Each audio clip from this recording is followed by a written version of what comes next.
James Monroe served as the 5th President of the United States, and he was also Secretary of War for President James Madison. Madison and Monroe were both political figures in themselves, but also that Monroe went to go to Britain to resolve with the War of 1812 and of the British War. Monroe was inaugurated at the age of 58 years old. His term as president was two terms, actually.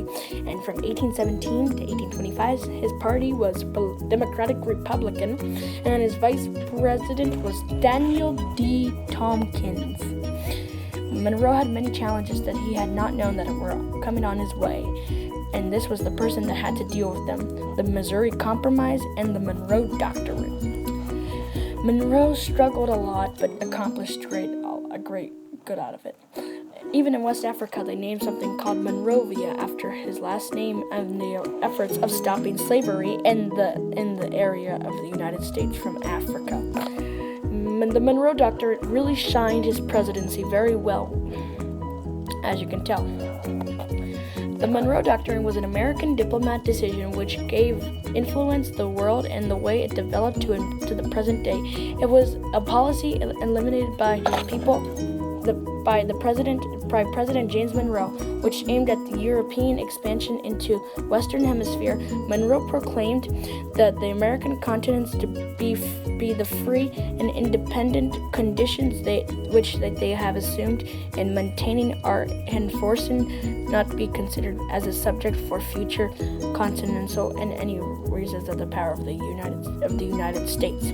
They accept responsibility of being protector of an independent Western nations, and affirmed that it would be clear that European affairs. This basically meant that President James Monroe was not going to let any European and any type of manner to take any power from the American land. It was a big expansion and was a big part in President James Monroe's term and administration. The Missouri Compromise was a big thing also, which meant that equal amount of free slaves and